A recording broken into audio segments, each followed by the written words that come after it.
Hey guys, this is Eve Scrapbooking with Me, and you have been asking for it, so we are going to deliver today. I've had lots of requests to show how to make large Christmas gift bags, so that's what we're going to do today. We're going to use up some of our Christmas paper and make some Christmas bags that will look gorgeous under your Christmas tree. So this is it. It is 3 wide and 8.5 long. It's going to hold lots of gifts in there. I've trimmed it out a little bit, and I've just used a thin ribbon for the handles, and then we have reinforced the bottom with some chipboard. So this is going to hold lots of goodies. Let me know in the comments below if you wrap most of your presents or if you put them in Christmas bags. I'd like to know that. Let me know in the comments below. So we're going to use 2 pieces of 12 by 12 paper. Now, they don't have to match. Mine don't match. I don't have a lot of 12 by 12 paper left that's Christmas that matches. So I'm just going to use 2 that are from the same collection and they look pretty together. So you're going to take your first one and we decide which side you want out. I want this side out. Alright, so you're going to score at 8.5 and at 11. And remember, you're scoring cardstock, so don't press too hard. Then you're going to take your other one. I want this side out, so I'm going to score at 8.5 and at 11. Okay, and then you're going to turn it with that last score line that you did up here at the top, and then you're going to score at 9 all the way down.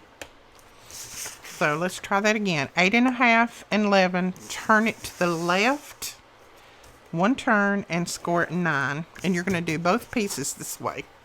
Okay, let's go ahead and fold and burnish our score lines. Then you're going to do the same thing on the other piece.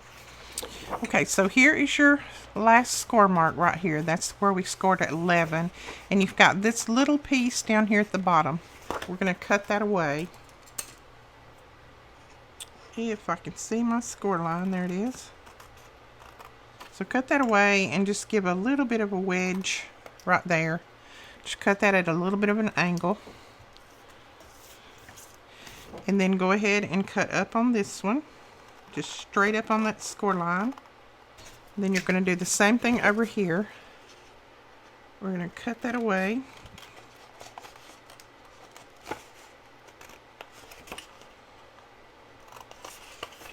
And then just cut up on this score line. And I go ahead and just take a little bit of a wedge out of that top right there. Alright, now we're going to use some score tape right down through here. So this is that last little score mark right here. The 11-inch one. So just put some there. And then we're going to put some right here on this one. See, that's that score line. Alright, and then just use your pick tool and pull that score tape off the backing. Make sure you roll any end that is a little bit over the line. And then you're just going to lay this down and match it up right with that score line and right with the end of the other paper. Just like that. All the way down. That's going to be your side. And then see, this is going to be, there's going to be one side and there's the other side. Alright, now all you need to do is you want to lay this piece over.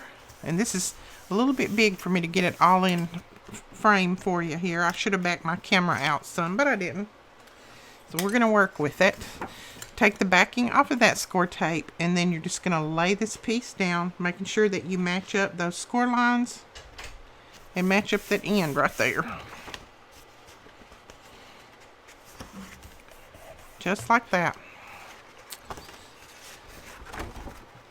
So there is your bag. All we need to do now is put the bottom together. And you're going to put the bottom together just like you would a box or anything else. Put the 2 flaps in, pull one of those over, and then the other over like that. So I'm going to put some score tape on these just so it'll make it a little bit sturdier. I'm just going to put score tape right here on my flaps. All right, now just pull the backing off of all your score tape. Then you're going to fold those flaps in. The one that has the tape on it, fold that one down. And just kind of match up the ends. And then you're going to fold this one over. And then I just flip it over like this, and I take my hand and just go down in there and press all that down. You have plenty of room in there. Now we're going to put a piece of chipboard in the bottom of this just because I want this to be a little bit more sturdy. So I've got a piece of chipboard cut here that is 2 3/4 by 8 1/4. And I've just covered it with some green paper, glued some green paper on one side. I'm just going to trim that off. And you wouldn't even have to glue the paper on one side if you don't want to, and that's just going to lay down in the bottom, because this is really not going to show. Alright, lay that right down in the bottom and then press it down. So there is the reinforced bottom. Alright, now what we're going to need, I'm going to go ahead and trim the top of mine out. You don't have to do that if you don't want to, but I'm going to. And this is the point that if you want an extra sturdy bag, you can go ahead and put your chipboard on the inside, just like we did in the bottom. Just cut your strips, cover them with some paper, and put them on the inside. Mine is not going to need to be that sturdy, so I'm just going to put some trim around the top of it. I have some paper here cut at 2 inches by, I guess this is 12. Let's see. Yep, 2 inches by 12. And then I have just scored it in the center at 1. And what we're going to do is we're going to lay it down just like that. So I'm going to need to trim it off. So let's see what size this is. This is 8 1/2. So I'm going to trim it off at 8 1/2. And this is how I trim quick and easy when I don't want to get my trimmer back out. I make a score line and then I just cut right across it. So there's my 8 1/2. Let's see if that fits. Perfect. So see, that's going to look cute trimmed out right there. So I'm going to go ahead as I make them, and I'm going to go ahead and put them down in there.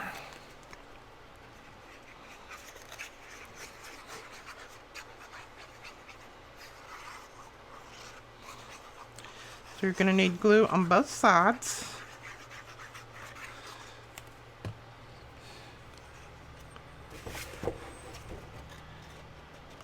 And just put that score line right at the top, and then just fold that over just like that and press it down.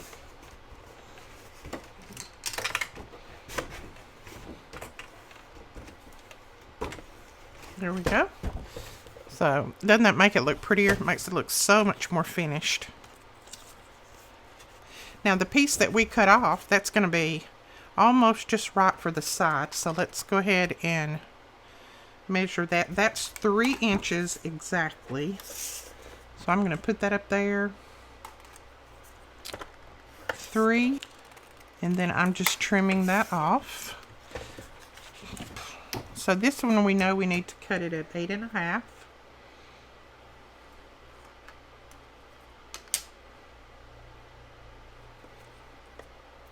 So I'm going to score it like that. And then I'm just going to trim it across. We went ahead and scored that down the center. So that is now 8 1/2 by 2. And it's scored at 1. This one we know we need to cut off at 3 inches. So I just put my score line there. And I'm going to cut it off. Now you can put this back in your trimmer and cut it off. This is just my quick and easy way to get it done. Alright, so let's fold this and then go ahead and put it on the other side. So you'll cap it right down across that, just like that, and glue it.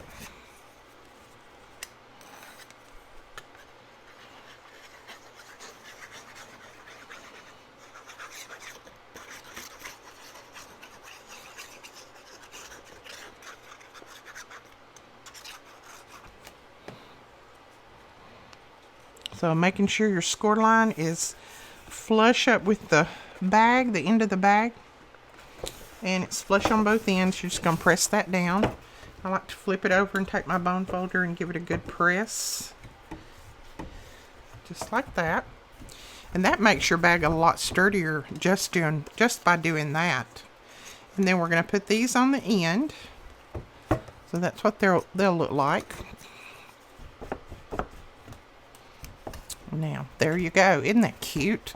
And yeah, you have just a tiny bit of the paper showing right there, but that doesn't bother me at all. I don't think anybody's going to complain about that. They're going to be looking for what's inside. So this is a nice sturdy bag, and now I'm going to put a couple of handles on here, and I'm just going to use ribbon. You can use paper, whatever you have. I'm just going to use some ribbon. Okay, I have 2 pieces of ribbon cut that's about 18 inches long. I'm just going to use my thin ribbon. You can use thicker ribbon, whatever that would make you happy. And then I'm going to take my hole punch, and I'm just going to eyeball it. I'm not going to be too picky. And I'm just going to punch a hole in each end about the same distance.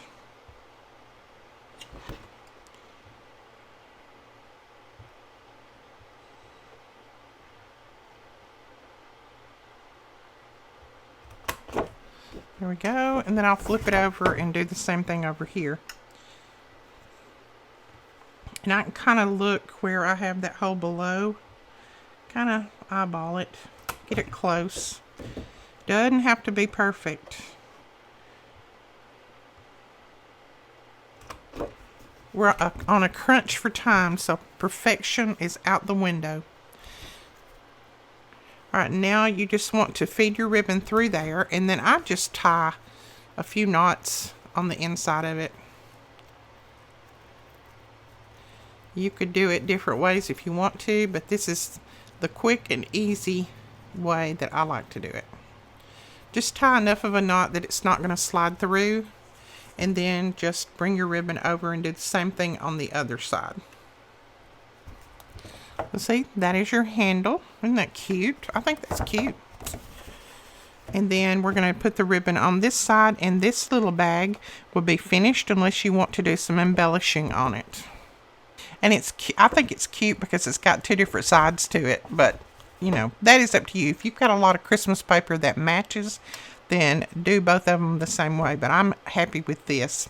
But there's a quick and easy bag that will hold lots and lots of goodies on the inside there. And you can always trim these off if that bothers you, or glue them down, whichever one you want to do. But that's it, guys. That is it for a quick and easy bag for your Christmas tree. I think these will look really cute under the tree. So there is a pretty Christmas bag that is, I think it's 3 wide and it's 8.5 long. So that's going to hold lots of presents. And these will look really cute under your Christmas tree. Plus, this is using up some of that paper that we've been hoarding forever. Don't forget that up here in the top, I'm going to put a playlist for Christmas projects, and then another video that I think you might enjoy. Down here on this side, you can click on my face and subscribe to our channel. And then over here, you can click and go straight to our store where we have lots and lots of sales going on. Lots of great Christmas items over there that you could purchase for last minute gifts if you'd like to. So I'd like for you to go over there and check that out if you would. And we will talk to you guys later. Thanks so much. Bye-bye.